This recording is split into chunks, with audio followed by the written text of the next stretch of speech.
Hi, this is Dan Pertu, and for the next episode in my Muse in Music video blog, I am so excited to be talking with Maestro David Allen Miller, the music director of the Albany Symphony, and a longtime and extremely well-regarded champion of music of our time. We discuss what inspires him about working with contemporary composers and bringing new music to audiences. David is a two-time Grammy Award winner and has directed the Albany Symphony since 1992. Through exploration of unusual repertoire, educational programming, community outreach, and recording initiatives, he has reaffirmed the Albany Symphony's reputation as the nation's leading champion of American symphonic music and one of its most innovative orchestras. He and the orchestra have twice appeared at Spring for Music, an annual festival of America's most creative orchestras at New York City's Carnegie Hall, and at the Shift Festival at the Kennedy Center in Washington, D.C. Other accolades include Columbia University's 2003 Ditson Conductors Award, the oldest award honoring conductors for their commitment to American music, the 2001 ASCAP Morton Gold Award for Innovative Programming, and in 1999 ASCAP's first ever Leonard Bernstein Award for Outstanding Educational Programming. Frequently in demand as a guest conductor, Mr. Miller has worked with most of America's major orchestras, including the orchestras of Baltimore, Chicago, Cleveland, Detroit, Houston, Indianapolis, Los Angeles, New York, Philadelphia, Pittsburgh, San Francisco, as well as the New World Symphony, the Boston Pops, and the New York City Ballet. I hope you enjoy our conversation. Just really appreciate your taking the time to talk with me, and welcome you to my Muse and Music blog, in which I talk with musicians in the field about what inspires them. What is inspiring to you about your work as a conductor and your work with orchestras? And let's just start with that. Well, I think it's the thing I love most about my job and my whole career is that, unlike having to sit in an office at a desk, I get to do all sorts of different, really multidisciplinary kinds of things with audience, with musicians, with community. And all around the creation of art, and particularly, my greatest passion is living composers and their work. So I'm particularly excited to have to do with that. And I always have to kind of pinch myself to think that that's my job and they actually pay me to do it. So it's great. I think I have 3 children and they're always kind of puzzled, like, do you really work, Dad? It doesn't seem like work in the traditional sense, but I certainly spend a lot of time studying and exploring and reading and preparing. But it's much more free and flexible, and it's really around the creation and recreation of art.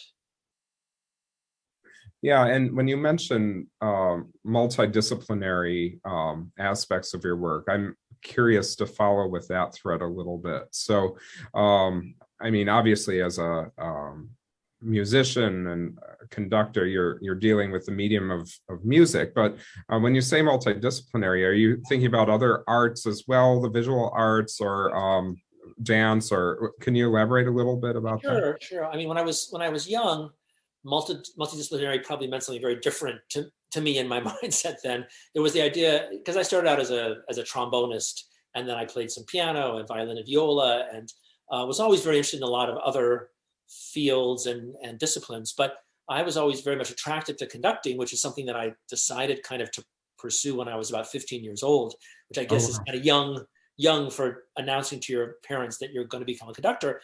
But and I think what drew me to it was the fact that all these different kinds of expertise and knowledge and awareness come into play. It's not just about making music or playing an instrument or mastering your arpeggios and your scales. It's about history and culture and language and understanding the context in which different creators created their music.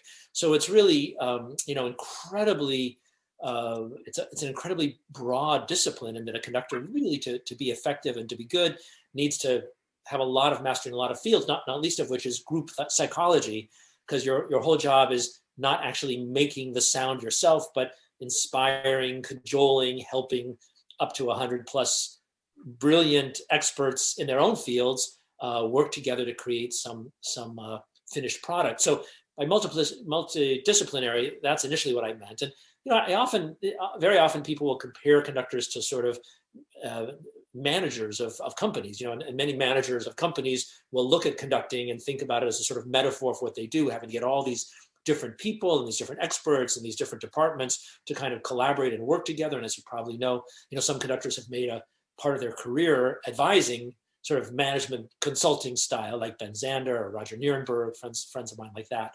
But more recently, what I mean by multidisciplinary, I've been very fortunate at the Albany Symphony during my 30-year tenure that, not only are we an orchestra that really embraces the music of our time, perhaps more than any other kind of music, or certainly in addition to the great grand tradition, but we also have developed, partly because of my interests and my passions, and also because of just the nature of where we are in America, in this very historic part of America, we're the first cities in the country, and a very critical place in colonial America and post-colonial America.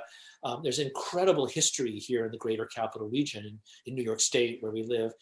So we have been in the last, I don't know, probably more the last 20 years, but in the last 5 or 10 years, exploring kind of our cultural history through commissioning and through projects. So the big one we did was this project called Water Music, which we did in the summer of 2017 to celebrate the bicentennial, the beginning of the bicentennial of the building of the Erie Canal.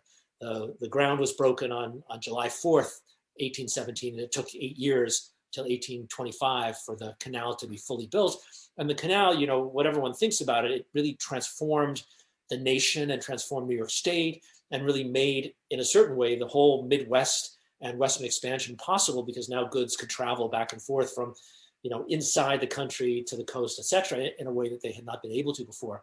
So we did this amazing boat trip where we put half the orchestra on a barge and essentially floated ourselves down the canal from Albany to Buffalo, and played 7 different amazing concerts in 7 different communities on the canal, along the canal, sometimes on a barge in the canal, collaborating with these communities. We embedded 7 young composers in each of these communities, 1 in each community, and they collaborated with local arts groups and created these amazing works for orchestra with local arts groups that told some aspect of the history of the Erie Canal. So we did that, and we had so much fun and frankly success with that project that we then built another project called Sing Out New York, about social justice movements in New York State.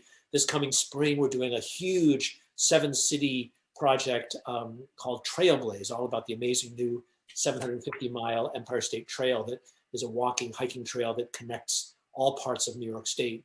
You can literally get on the trail in Staten Island and end up at the Canadian border, or get on in Albany and end up in Buffalo. And even prior to that, we had done all these projects around regional and American history, which we called Capital Heritage Commissions. We did a day at the state capitol. We did a day on the Saratoga battlefields.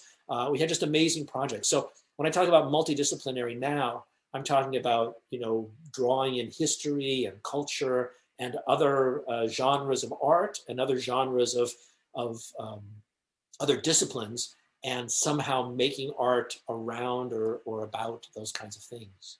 So that's my long answer. No, I mean, this is multidisciplinary. Yeah, I mean, that's why I wanted to sort of fixate on that word, because multidisciplinary, of course, as a concept, multidisciplinarity means different things to different people. And of course, in contemporary art, we often think about transference across all the different liberal arts and fields of study, et cetera. And certainly the things you mentioned include both history and, as you're also saying, social justice. And certainly it gives people, audiences, not only in Albany, but apparently all over New York, to the opportunity to relate to the music on multiple levels. And what I always feel like is the great thing for us about being an orchestra that's mainly about music of our time is like orchestras of 200 years ago, which were also orchestras of music of their own time. I mean, it was very seldom that an orchestra in Mozart's time would play music by dead composers. I mean, that would have been kind of weird. I mean, it was done, but not very frequently, or Beethoven's time, or even Brahms and Wagner's time. Those were very specific kinds of concerts. Whereas in the 20th century, this whole focus on historicity and really got everybody involved in mainly or only playing dead composers, and it ignoring or neglecting living composers. And we really feel that we've sort of switched the paradigm back to a much healthier paradigm where we are really about our own time. And the beautiful thing about working with living composers is you can ask them to write a piece specifically somehow linked to something in our own time or in our own place. They can write pieces that really have relevance and that have site specificity in a way that Beethoven can't for us. I mean, he did in his own time. He wrote Wellington's Victory, and he wrote pieces that were very specific, the German dances to times and places and specific purposes. But to me, that's what's so exciting about working mainly with living composers, is that they can tell the stories of our own time and they can reflect our own culture, which here we really celebrate. And on that, have you always been interested in working with living composers throughout your entire career, or has this been something that's developed, I don't know, more recently relative to other aspects? Well, let's see. As a kid, I probably wasn't focused on living composers, mainly because I wasn't a composer. But from the time I was about 22, my first job was while I was still getting my master's at Juilliard. I became the conductor of the New York Youth Symphony. Mm-hmm. And I don't know if you know much about that orchestra, but they have a series called First Music, which is basically on every one of their Carnegie Hall concerts. They do 3 big concerts a year. They commission a young, under 30-year-old composer. And so every concert they do, they have a world premiere by a young American composer on that series. Well, I started that series when I was the music director there. That was my series. And Barry Goldberg, the then executive director, and I created that. And in a weird way, to be very blunt, it started out kind of as a marketing ploy. We were trying to figure out how we could get any attention from New York media. You know, here I was 20, I think I got the job when I was 20 or 21. And here I was 22 or whatever, conducting this youth orchestra in Carnegie Hall, but it was very hard to get the Times to cover it or to get much media attention. And we sort of cycled through a lot of different things. We played all sorts of obscure pieces in their New York premieres by long dead composers like Louis Spohr, and the original version of Mussorgsky's Pictures at an Mussorgsky's Night on Bald Mountain. And then we happened on this idea of why don't we put a young composer on every concert? And we started doing that, and it became this really great thing, not only because it was a good marketing ploy, but because we were really, over the first few years, discovering some of the greatest emerging composers in their mid-20s. You know, Michael Torke was one of those first composers. Aaron Kernis was on the second concert. David Lang, Cameron Ince, Michael Dougherty, they all were, Julie Wolfe, they all were first music composers in those years. And so we really sort of hit on this amazing thing. And then as a result of that, by the time I was 25 or 26, I'd spent a huge amount of my time and energy in my very short professional career living and working with emerging composers and finding that extremely exciting. And the great thing about a youth orchestra is, you have 10 weeks of rehearsal and then you have a concert. So I would be like in close communication with these composers over this 10-week period, building their pieces with our youth orchestra. And so I really developed a great appreciation for and interest in it. And then I went out to LA to be the assistant. And I remember I met John Harbison the first week I was there. He was the composer in residence out there, even though he lives in Cambridge, Mass. And I had never met him. And I went up to him and I said, "I'm David Allen Miller." "Oh, David Allen Miller, I've had a number of wonderful tapes of premieres of your first music composer." So already it was sort of this calling card, and it just became ever more fun. And it really helped inform my ability to interpret dead composers. Because, when you spend your life talking to living composers, you then, not surprisingly, begin to talk to dead composers too. So I would often have long conversations with Shostakovich and Beethoven about, what they intended in this bar or such. And so I found that it was really enriching for all my musical work. And that's quite a different, I think, take on this issue as compared to some other people I've talked to. And of course, one path is not the right path. I'm not saying that. But certainly, with some conductors, living composers are still, tricky to deal with, and tricky to work with in terms of programming, and how do you get audiences interested if they aren't necessarily used to. I feel exactly the same way about dead composers. Okay. It's very tricky figuring out how to put them on the concert, and sometimes their pieces are just bad, and then what are you going to do? We don't have that problem in Albany. I must say, one of the reasons I was so excited to come from Los Angeles to Albany is because when I got here, they already had this great tradition of really playing an unbelievable amount of new music. And so that was really one of the great attractions of the place and the job to me, that I didn't have to sell the orchestra on this wild new music. They were completely open to it. And I must say, at this point, it's in our DNA, and our audience, I think, is frankly shocked and surprised if we ever play a concert that doesn't include new works on it. It's kind of the opposite. We've sort of instilled the opposite idea.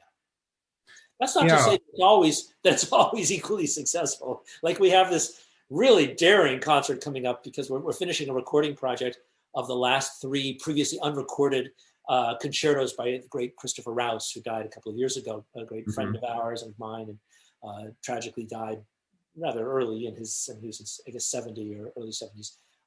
And he had these 3 concertos, an oboe, a bassoon, and a trumpet concerto, that have never been recorded. So we're really not widely known by anybody. And we've already recorded the oboe concerto a few seasons ago. And we've been planning to do the bassoon and the trumpet. And because of COVID, they got postponed. And finally, I just said, we're going to do them this December. So this month, we're actually putting on an amazing concert of Don Juan to open, the second act of the Nutcracker to close, and these 2 amazing and very challenging and they're challenging at every level. They're challenging for the players, they're challenging for the soloists, and they're somewhat challenging when you put 2 Rouse concertos together for the audience, because they're formidable works. So we do concerts that are sometimes very challenging, and then we do others that are, quite fluffy and lovely. So we like to keep it different every time. Well, and I think some conductors might wonder about, well, how do you, as a conductor, sort of cultivate an interest in new music in your audiences? Because you said there was already that tradition present when you came to Albany, which is why it was a wonderful fit for you. But I'm sure there has had to have been some kind of way of nurturing that in the audience. And I imagine you still have to maintain and nurture the audience's interest in new music. Is that the case? Well, I don't think it's that complicated. And actually, I think that the atmosphere, the milieu currently for receptivity of new music has really improved. I don't entirely understand why, but I think the pandemic and the Black Lives Matter movement, and coming out of the pandemic, I see a lot more of the much more cautious and conservative orchestras beginning to really embrace the idea that they need to play living composers, particularly women and people of color. But I would say that it's just like dead composers. You play really good music. You play accessible pieces when possible. You don't have to make them all accessible to the audience. But we just, on our last concert, we did a new work of Viet Quang, who's one of my absolute favorite sort of emerging professional composers, who he's just finished his doctorate at Princeton and had a degree from Curtis also, and has now just begun teaching at the University of Nevada in Las Vegas. And he's just a great, I think he's 31 years old, great composer whom we've commissioned 3 or 4 times now. And we played this beautiful string piece, Next Week's Trees, and it was absolutely the hit of the program. We had a Haydn symphony, the Brahms first piano concerto, and this lovely Viet Quang piece, and people stopped me at the supermarket. In fact, last time I was at the supermarket, 3 people stopped me to say, that Viet Quang piece was fantastic. So I think it's a matter of just really consistently high quality work, bringing the composer whenever possible to talk about his or her music and what it means. We always have the composer speak in the concert as well as at the pre-concert talks, which we have. So right before we play the piece, we always have the composer on stage say a few paragraphs about her or his piece. And our audience, because we bring composers back frequently, they really have gotten to know a lot of these composers, Jessie Montgomery, Clarice Assad, people like Viet, more older composers, George Santakis, and people like Christopher Rouse and John Harbison and Joan Tower and John Corigliano. I mean, they're frequent visitors, David Del Tredici, frequent visitors and great friends of ours. And so we love that.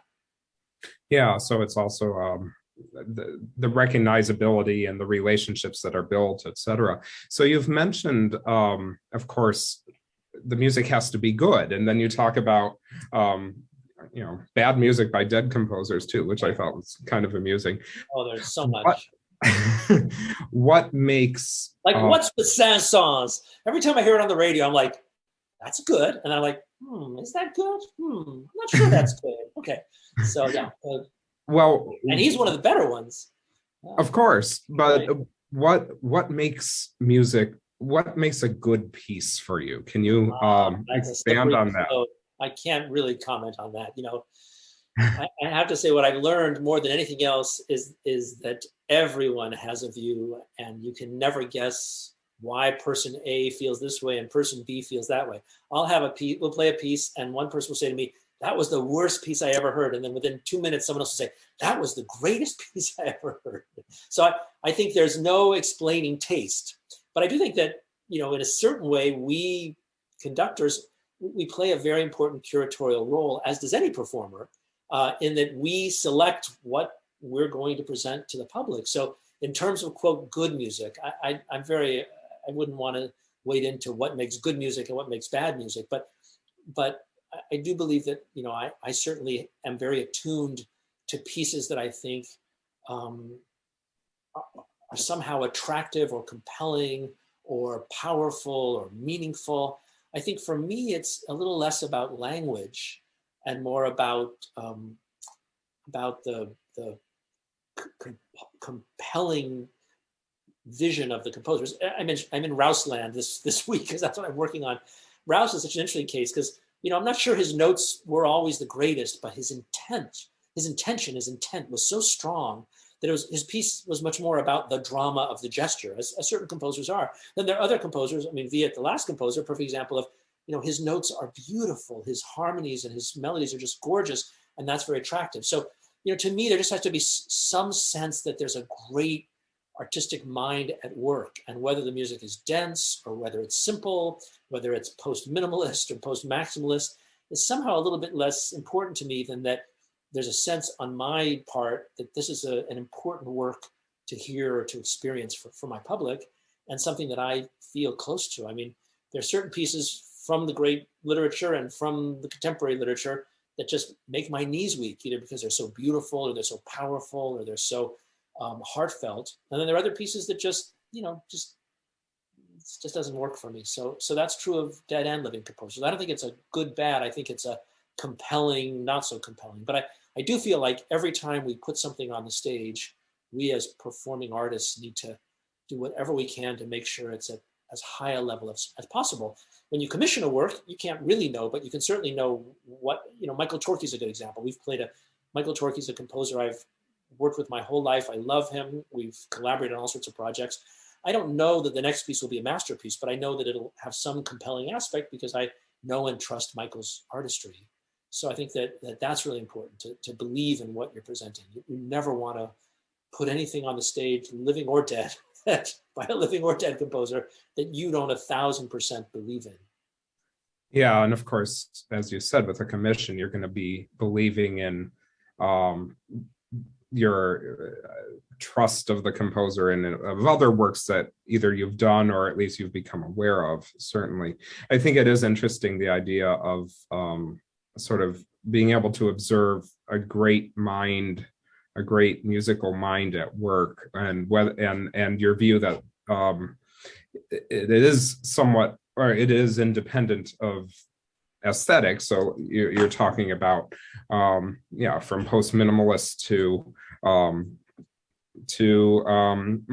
more complex music, or certainly music that is compelling perhaps in terms of its harmonies or whatever. So am I to gather then, in your view, total music isn't dead now? That there are some, like, for example, there were schools of thought, especially in the mid-century of the 20th century, that and in academic circles, where serialism really reigned supreme at that time. And I came from academic training where I had teachers who were very hardcore in that.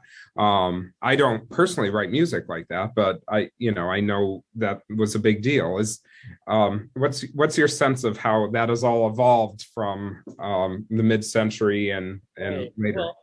Well, tonality clearly isn't dead, and without wanting to be too doctrinaire about anything, I will say that we conductors are in business. I mean, it's something that it's not that I'm only thinking about marketing, but I think Mozart really thought a lot about marketing. Mozart didn't just write what he felt. Mozart write what he thought he could sell. He was always, when he wrote his new piano concerto for his next subscription concert, he was always thinking of, what can I do to dazzle my public with a new idea of using the woodwinds or of piano roulades that they'd never heard before. He was always thinking of the marketplace. And I think many or most of the great composers of the past did, because certainly back then, unless they had a princely sponsor, it was hard to make a living. You think it's hard now. It is hard now, but it was maybe even harder then. There weren't quite the opportunities in academia, for example, back in Mozart's time. So they really had to be aware of the marketplace. So we conductors, I think, are largely aware of the marketplace. And so we want to, I shouldn't say we, I, David, I want to program pieces that the audience will at some level get. They don't have to love every piece we play. They don't have to embrace every piece we play. They don't have to understand every piece we play. But every piece we play, I think, has to have some really good chance of making an emotional impact on the public, whoever the public is, one way or another.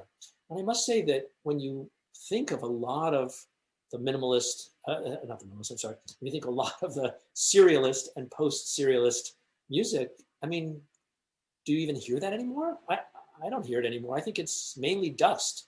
I understand that there's some, really great minds, Elliott Carter, whatever, who certain people believe will have a life in 100 years. But when I look at what's played and what's embraced and what's experienced, I think that period is, I won't say it's an aberration, because that would be too brusque. It grew out of the amazing expansive ideas of Schoenberg and the Schoenberg school and Webern and Berg, etc., transformed and transmogrified into something American. And in a certain way, I would argue that, in pre-World War I and post-World War I, pre-World War II Europe, expressionism was a powerful force. And the idea of expansion of the tonal range and of complete chromaticism. Those, for Schoenberg, and particularly for someone like Baird,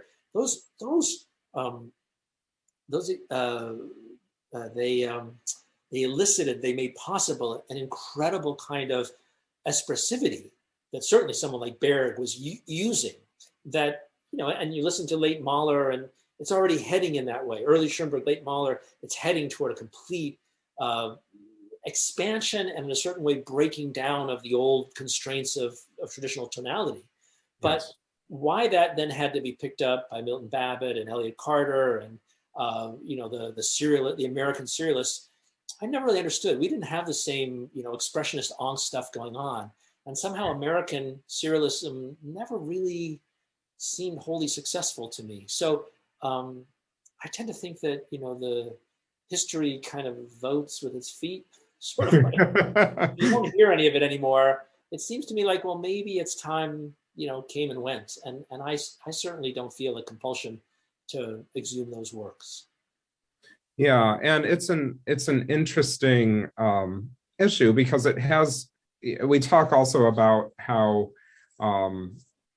you mentioned academic composers too, and composers in universities, and certainly that there was that influence in training composers and throughout many of the decades of the later 20th century and even early 21st century, where I was trained as a composer in part by, okay, well, if you don't create something that's innovative, or even that's never been done before, or at least tries to avoid what's done before, then what you're doing is actually you're just rehashing the past, and it's not, and it's lacking in value. Now, that's an extreme point of view. That's not exactly what was said, but there was that sort of essence going on. And now I've noticed maybe in the past couple, maybe past 20 years or so, there's been a change, and that it's much more about, and this is certainly what I subscribe to, is creating music that is compelling and dramatic and amazing within its own logic, whatever that is, whatever it sets out to do. And so I think it's been, a really interesting evolution in the past 20 years. I don't know if that matches, but I think it's actually 40 years. I mean, I can pinpoint it to the Horizon festivals that Jacob Druckmann put on at the New York Philharmonic, which may have actually been in the late 70s, and to the, sort of to the birth and the beginnings of the minimalists and the post-minimalists, and, John Adams, and then even younger composers like Michael Torke and such, that the 1980s really broke down this idea of this needing to do something that was unbearably structurally rigorous, whether or not it in any way communicated to an audience. And I think that really that's a trend that's gone on over the last 40 years in our field. But if you look at the larger music world of popular music and different world cultures, which I'm not particularly an expert, so I should be a little careful about commenting, but what's beautiful about young composers in the world of commercial music is that, and I think our quote classical, I don't like to use that word ever, concert music composers, is the complete breaking down of like what's classical and what's not. So today, I mean, I don't even think you have that conversation at conservatories anymore. It's like all musics are kind of equal.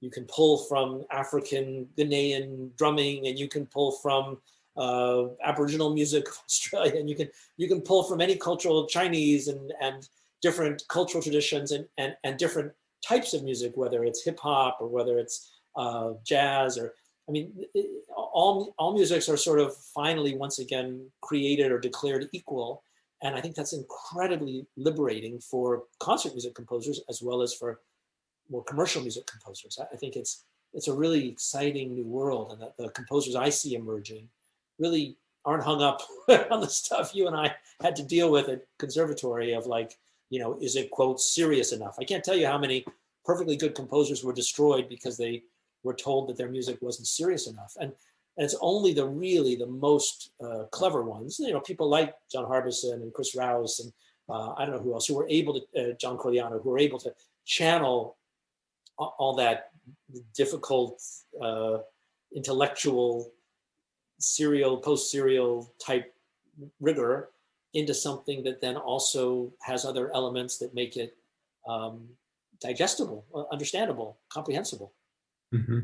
No, it's very true, and it's certainly now the plurality of different styles and the different ethnicities and cross-cultural influences in music is, it's absolutely wonderful. On a personal note, my wife she's a violin professor, but she's also a Scottish fiddler, and it's been wonderful at this time now, where the Academy is also willing to accept her Scottish fiddling as acceptable creative activity in our field, whereas years ago. Yeah, I've noticed that. I mean, maybe the most extreme example of that, I don't remember how many, but we have a very close relationship with the Yale composition program, one of the schools we love. We love to know about their students as they're emerging, and I remember Chris Theofanidis, another great composer we work with a lot. Yeah. He said that of the 13 graduate composers, I think 4 or 5 are songwriters. They came from the world of songwriting, which is like unbelievable when you think of the Yale tradition or the great conservatory music schools. They used to take the most rigorously trained academic composers, and here almost half or a third of the program is people who came to it from essentially writing pop songs. So I think that the times have changed, and I think in that sense it's a really wonderful time because it opens our world to a lot of different musical traditions, whether it be concert audiences love to hear pieces inspired by Scottish fiddle music, and also the whole new real flowering of interest in music of Black composers, of people of color, of women composers were so neglected for centuries. The world is really opening up, and I think a lot of very healthy ways. So yeah, looking forward then, where do you?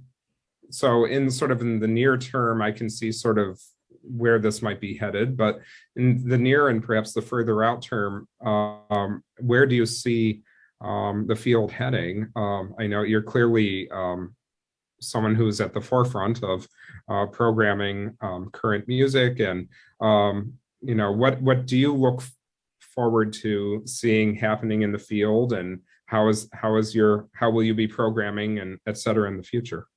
I think that's a really, really difficult question. In that, this idea of, well, the orchestra model, as you know, is a very hard one to sustain. I mean, just the idea of putting 80 or 100 people on a stage for a single event and hoping you can get enough people to come to pay the cost of that has been proven impossible. I mean, that's why orchestras make, on average 35% of their revenue from ticket sales. Even when they're selling wonderfully, that's still kind of the norm. So that's 65% based on donations and other kinds of revenues. So the sustainability of the model is a really big set of questions. But I believe, I think actually the thing that we need to wrestle with is sort of flipping your question to be the question that we all have to ask ourselves is, how can we make what we present so compelling, so singular, so arresting, so valuable that people are willing to invest in it in a very meaningful way? And I think we do that by creating events that are just not replicable, whether it's multimedia or whether it's multidimensional or whether it's, more about some incredible new art experience that you simply can't get anywhere else. So on the one hand, that's a really hard set of questions. But to me, the answer is undoubtedly more to do with the composers of our own time than the composers of the past. Not that we're going to neglect or dismiss the greatest thinkers in our field of all times. We're going to continue to embrace them. But I think innovation really has to happen from our own living, evolving creative artists. So I think there's going to be an incredibly stronger relationship. I mean, I've been so interested coming out of the pandemic. Even just, look at the Metropolitan Opera. They opened with a work by a Black American, the first work they've ever played by a Black American composer, Fire Shut on My Bones, and now they're doing this second contemporary opera by Matthew O'Coin. I mean, the Metropolitan, in my experience, I don't remember when they ever did two works on a season by living composers. It's just, Terence Blanchard and Matthew. That's unbelievable. So, I mean, if an organization as absolutely reactionary as the Metropolitan Opera is doing that augurs really well for the future, that they're beginning to, even the Met is beginning to understand that the sustainable model is not just to do La Traviata and La Bohème and Carmen and a couple of other operas, which seems to be their MO for a very, very long time. So I think that's a very hopeful development. And I think that, exploring when is an orchestra not an orchestra. Ernest Fleischmann had that famous speech, probably now 50 or 60 years ago, where he said, "The orchestra is dead, long live the community of musicians." And he had this idea of a big city having a big pool of musicians who did a bunch of different things, symphony concerts and opera and ballet, and they would change around. But to me, and in my work in Albany, what we've been really experimenting with is, how can we make different kinds of ensembles that really do different, cool, original, unique things? We have this new music ensemble, the Dogs of Desire, which is probably in its 25th or 26th season. And that ensemble is a 18-member with vocalists ensemble that only does new works inspired by popular culture. And they're always vocal, and we have a drummer, and we have saxophones, and it's kind of an R&D thing. It's a music of the future exploration.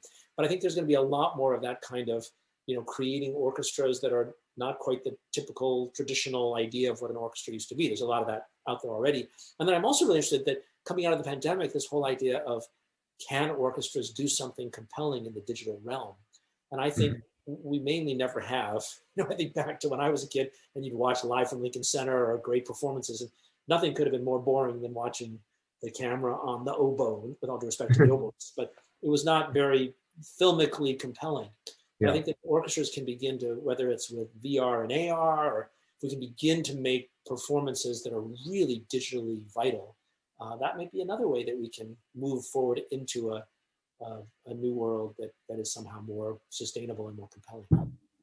Well, it's certainly some really inspiring thoughts there. I mean, my imagination was just going off in all sorts of different directions as you're talking about that, because, and it certainly links back, of course, to the multimedia elements too, that you're, and interdisciplinary elements that you were talking about at the very, very beginning. So, well, I really appreciate your taking the time to talk with me for a little while. And, I'm very excited to, continue to see what's going on in Albany. I have a connection to Albany, or that area, having gone to college around there, and certainly, I certainly follow what's going on. So I appreciate that very much. Well, good to talk to you.